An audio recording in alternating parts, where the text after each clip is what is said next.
Hi everybody, this is not only an episode talking about a studio makeover, but also testing the GH5 autofocus capability in a new version like 1.6 or something like that. I have to tell you, so far it kind of sucks. As you can see, right? Anyway, today we're gonna talk about a studio makeover that ended up in this. Woo! Everything is hanging off the ceiling. Whee!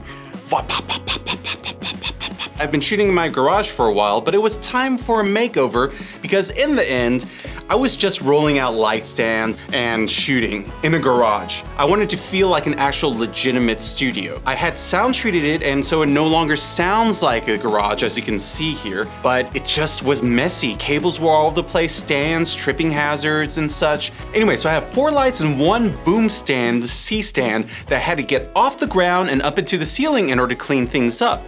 I had considered a studio grid using speed rails and stuff like that, but I still want to use my garage as a garage, and that's a little bit too bulky. You gotta hang it too low and such. So that's when I remembered some photography studios actually make the use of this rail system. They use ball bearing connectors and stuff in order to slide their strobes around. And why not? Because these days, LED lighting is light enough in order to hang from these things without being as dangerous as like hanging a 1K. Now, I've been thinking about this for a while, and a couple years back, I did some research into these systems, and they cost a lot of money. You know, I'm shooting in a garage. What do you expect me to be made of? It's not the money, you know? I'm talking like Mario for some reason. So I gave up on the idea until one day I decided to go onto the place in which any self-respecting cheapo filmmaker would go to, eBay. And then I found the seller that sells the exact same parts as the more expensive options, but cheaper. I bought the mounting brackets off of eBay. I got enough rails that I thought I needed in order to mount everything. And I got the little accordion thingies that, you know, the photographers pull down from the ceilings to put their strobes on. Realized they're called pantographs. And I got 5, 4 for the lights and then 1 for the boom mic. Then I got connector slider carriages in order to connect the rails to each other. And then I also got cable organizer slider carriages as well, just to make sure the cables don't dangle far. Now, everything all together, along with some bolts to stop the things from sliding off the rails and hitting people on the head, cost less than $1,000. That's eBay for you. Now that I have all the parts, I have to figure out how to put these together in a proper way. So I have 3 things I have to work around that work with the garage door. We have 2 rails that hold the garage door on the track, and also a track for the motor that pulls the garage door up and down, right? So all this stuff gets in the way of the track design. Usually these tracks are all interconnected. You can slide a light from one side of the room to another, but in this case, if I want to still use my garage as a garage, I had to work around this. Now, this turned out to be a blessing in disguise, because in actuality, in order to make it all one continuous thing, I had to get everything perfectly aligned, but in this case, I can actually make the system 4 independent quadrants. And this gives me the freedom of not needing to worry about alignment. I just need to get things spaced so that each quadrant works with itself. So essentially each quadrant is 3 rails, 2 that are connected to the ceiling, and then 1 that is on carriages across that could be flexed around, and then you put a pantograph on it to slide back and forth. So I marked the locations where I usually have the stands on the ground and then compared it to where the joists are up in the ceiling. Oh, by the way, this is the most tedious part. You gotta find out where the joists are. In order to find out where the joists are, you gotta like stretch up with a ladder and then use a stud finder, which involves using a selfie camera in order to look at the stud that is looking right back at you. And then I started to use pencil and blah blah, and you start to drill and you put the brackets on. After those brackets are on, you slide the rail through there, and then this is boring shit. Why am I talking about it? You just slide those in there, and then you put the carriages on either side, and then you slide that 3rd rail in. You gotta, of course, put the bolts in so that it doesn't fall off. Put the bolts on with the nuts to hold them into place, and now everything is all nice. Then I put on the pantographs, so it looks like I have a system already working with the pantograph slid on and in place and things moving around and stuff. Well, that's really only half of the picture. Now we have to put the lights into place and counterbalance them. Now, coming out of the box, the pantographs are not balanced to 22 pounds, their max capacity. They're like balanced to 5 pounds or something. If you try to put a light on there right away, it's just gonna sag to the bottom all sad and droopy. You can't collapse it up, which is one of the pros of having a system like this is to collapse and get things out of the way. What you have to do is to use a wrench and then adjust the counterbalance until it's just right for the light. So when you have it right, it will just go up, stay, and down, stay, and not break, not snap. Safety first, guys. Put on safety cables because you never ever know.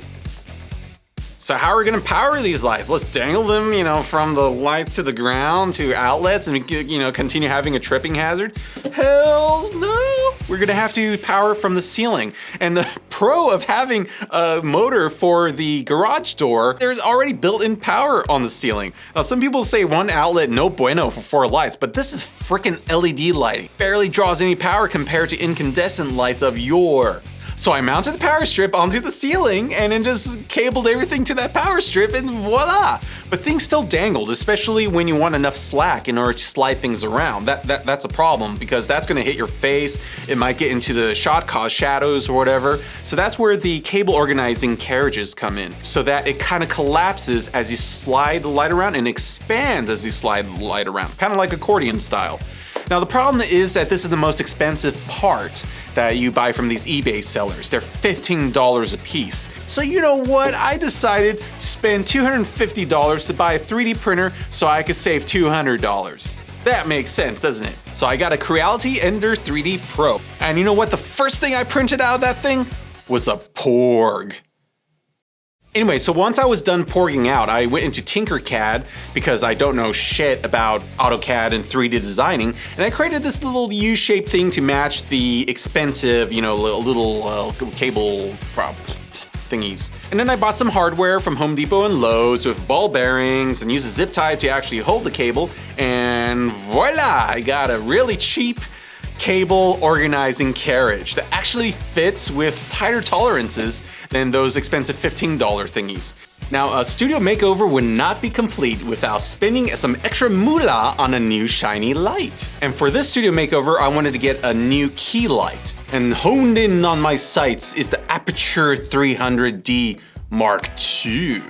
Anyway, everybody's talking about the Aputure 300D Mark II. I gotta try it out, because it would change my life, right? Now, the tricky thing about this Aputure light is that it has a ballast. It's not huge, but it is something that I have to figure out how to get off the ground. Now, thankfully, the garage door opener motor has a rail system that holds it up, and that's a perfect mounting point for the stand clamp or whatever that came with the Aputure light. So I went ahead and clamped really tight around the rails and it fell down. That didn't give me a lot of, confidence in that. But I tried again and it worked. But I definitely want to safety cable that like crazy.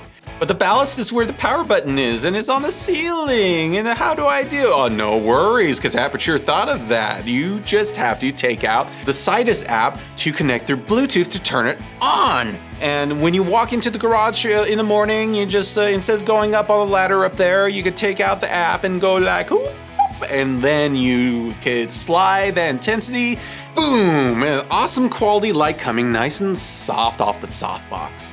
But what about audio? So we had a boom coming from a C-stand with a Y bracket, boom coming down this way. Then we had a cable all the way to the camera. I did not want to cable down anything. So what do? Well, Michael, isn't there this technology called wireless? But I hate wireless. There's a lot of interference. But come on, Michael, you're only doing 6 feet away from the point of transmission, so it should be fine, right?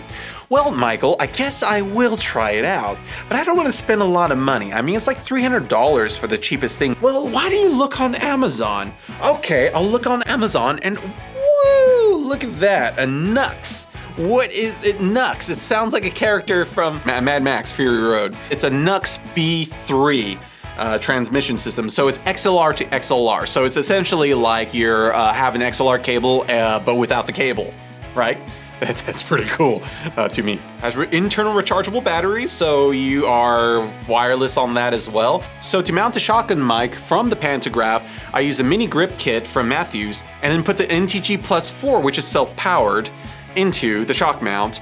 So then I put the NUX transmitter right onto the mics because it's straight up XLR, and I put the receiver into my XLR box on the GH5, and then boom, you have a virtual XLR cable. What's cool about this is that I could and yeah, if I'm Tyrion Lannister, I could get this really low, and then if I'm in standing mode or I need to interview Kobe Bryant standing up, I could get it really high, and I could get the headroom just fine. Yeah, you get better. With just a little bit of elbow grease and creativity working around your limitations of the space that you're in, you could turn your garage into a pretty legit feeling and clean, most important part, clean shooting space with cables out of the way, stands out of the way, and only your creativity on the ground. So if you want to use the same parts that I did to stay at the same budget, then just go down to the description below and you'll find some links there. And hopefully they won't get broken anytime soon. Oh, this looks horrible. But it's wonderful, I can adjust. Oh my god, I'm ruining my lighting setup. Oh my god. Yeah, let's look.